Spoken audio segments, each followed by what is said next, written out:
उद्देश्य रहा है कि कोई भी वेपन अगर हमें मिलता है तो हमें उसको सोर्स तक जाके, उसकी तह तक जाके इसको करना है। और 3 वेपन रिकवर करने के बाद भी हम इसमें रुके नहीं और हमने एंड तक सोर्स तक जाके पता करा कि ये वेपन कहाँ बनते थे और किस तरीके से हमने उस फैक्ट्री को भी पकड़ा। सर यूपी से कितने लोगों को गिरफ्तार करके लाए हैं वहाँ से? देखिए, यूपी से हम एक व्यक्ति को भी गिरफ्तार करके लाए हैं। जो दूसरा व्यक्ति यूपी पुलिस ने वहाँ मौके पे गिरफ्तार किया है, जिसको हम प्रोडक्शन वारंट पे लेंगे और अपने केस में शामिल तफ्तीश करेंगे। ये फैक्ट्री कब से चल रही थी, एक बार एक्यूज वहाँ पे जब हम उसको अपने केस में शामिल तफ्तीश करेंगे तब वो हमें डिटेल में बताएगा इस बारे में।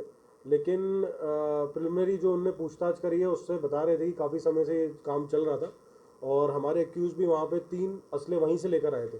इसका मतलब वहाँ पे काफ़ी स्केल पे ये चीज़ चल रही होगी, जिसको हम अपने केस में जॉइनिंग करने के बाद सारी डिटेल में पूछताछ करेंगे। ये जितनी इनसे पूछताछ करी थी, इनके पर्सनल किसी पर्सन के साथ वेंडेटा थे, इनकी पर्सनल रंजिश थी जिसको तहत वो इसको यूज़ करना चाह रहे थे। तो एक तरीके से एक क्राइम होते होते भी प्रिवेंट हुआ है। और बाकी जो इन्होंने दोनों तीनों असले थे, वो मेन पर्पस इनका वो रिवेंज लेना ही था, जो इनका आपस में कोई मैटर चल रहा था। सर कोई बैकग्राउंड नहीं पता चल पाया पहले से? हाँ जी, अक्यूज कहाँ से तो एक यूपी का है और एक एक्यूज उसमें बिहार का है और तीनों ही, लेकिन उम्र क्या है? हाँ जी, तो उसमें जो आपका मोहित बंसल है उसकी उम्र करीब 18 वर्ष है, उदय है उसकी 20 वर्ष है और मुकेश कुमार है उसकी 21 वर्ष है। और ये तीनों ही वजीराबाद में साथ में किराए पे रह रहे थे। क्रिमिनल बैकग्राउंड क्या है सर इनका? देखिए, क्रिमिनल रिकॉर्ड अभी तक तो कोई सामने नहीं आया है इनका, कोई भी क्रिमिनल रिकॉर्ड, लेकिन अभी हम और इनसे गहनता से पूछताछ करेंगे, लेकिन अभी तक कोई ऐसी बात नहीं है कि इनका क्रिमिनल रिकॉर्ड है। सर यहाँ पर काम क्या कर रहे थे और कितने देखिए, इसमें जो 2 एक्यूज हैं, मोहित बंसल और उदय, ये नवी पास थे और जो मुकेश है वो अनएजुकेटेड था और इनकी उम्र लगभग वही 18 से 21 साल जो आपको बताई।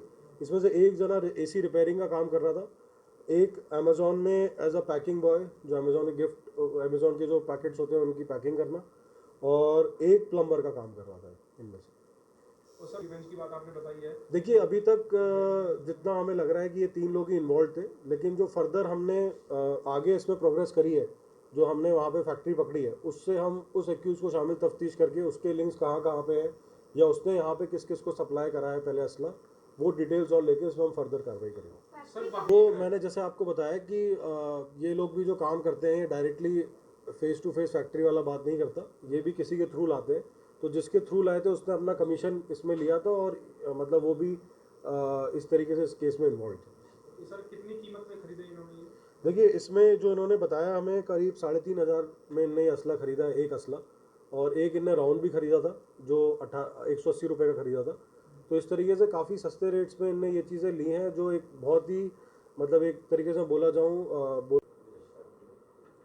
देखिए, इसमें हमारी पुलिस को एक एक्यूज़ यहाँ पे एक किसी आदमी पे शक हुआ था कि थोड़ी उसकी हरकतों से या जिस तरीके से वो मूवमेंट कर रहा था कि सेक्टर 51 के एरिया में, एंड उसकी फिर हमने तलाशी ली गई। मोहित बंसल नाम का व्यक्ति था, जिससे एक असला बरामद करा उसके पास से, और फिर जब उससे फर्दर पूछताछ करी तो उसने बताया कि उसके पास एक और असला, अवैध असला रखा हुआ है उसकी स्कूटी के अंदर। तो इस तरीके से उससे 2 वेपन्स की रिकवरी हुई। फिर उससे जब और गहनता से पूछताछ की गई तो उसने अपने 2 साथियों के और नाम बताए, जिसमें से एक का नाम था उमेश नाम था, एक का मुकेश नाम था, और एक व्यक्ति का नाम था रवि, उदय था एक व्यक्ति का नाम। तो जिनसे हमें एक और वेपन मिला। फिर जब इन दोनों से पूछताछ और गहनता से की गई तीनों से, तो इन्होंने बताया कि ये लोग अलीगढ़ से ये वेपन लेकर आए थे। एंड तो इनसे तीनों से इन तीनों की अरेस्ट हमने 23 तारीख को इनकी अरेस्ट डाली थी। एंड फिर इनको फर्दर रिमांड पे लेके एक एक्यूज की अरेस्ट हमने 25 तारीख को डाली। एंड फिर उसके बाद हमने अपनी टीम को रवाना किया यूपी अलीगढ़ के लिए, और जहाँ पे इन्होंने वहाँ की लोकल पुलिस से हेल्प लेके और जॉइंट रेड एक कंडक्ट करी अलीगढ़ के एरिया में। और वहाँ एक और एक्यूज़ मिला जिनके थ्रू बेसिकली जो एक मीडिएटर का काम कर रहा था, और उस मीडिएटर ने बताया कि उसने कहाँ से वो वेपन लेके आया।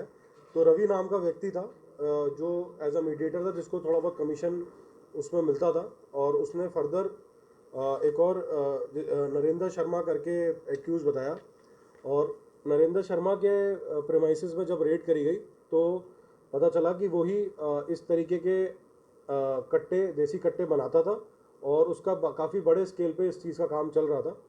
तो जब उस प्रेमाइसिस, जिसके लिए एक एफआईआर भी दर्ज करी गई है यूपी पुलिस ने, और उसमें जो रिकवरी हुई है वो करीब 3 कट्टे वहाँ पे चालू हालत में मिले हैं 315 बोर के, और बैरल मिली है 32 बोर की, 14 बैरल बनी थी, मतलब जो अल्टीमेटली वेपन बनता जिनका, और बैरल 315 बोर की भी 23 बैरल मिली है। तो कुल मिला के देखा जाए तो लगभग 40 के आसपास ऐसी चीज़ें मिली हैं जो वेपन बन सकते थे फ्यूचर में, जिनका एक तरीके से नाजायज़ वेपन बन के यूज़ हो सकता था। और इसके अलावा बहुत सारे इक्विपमेंट्स वहाँ पे मिले हैं, जैसे उनसे जुड़ने वाले पार्ट मिले हैं, हथौड़े वगैरह, पाइप वगैरह, जिसकी वो बैरल बनाते हैं अल्टीमेटली। तो इस तरीके का कुल काफ़ी सारा सामान वहाँ पे मिला है, जो आपको डिटेल्ड प्रेस नोट में मिल जाएगा। तो इसकी जो अलग से कार्रवाई है वो वहाँ की यूपी पुलिस ने इसमें एफआईआर भी दर्ज करी है 205 नंबर, और इसमें जॉइंट हमारी टीम थी यूपी पुलिस की और हरियाणा पुलिस की, जिसने इसमें ये रिकवरी करी है। और ये बहुत ही अच्छी कार्रवाई सेक्टर 50 पुलिस स्टेशन के जो एसएचओ हैं और उनकी टीम ने मिलकर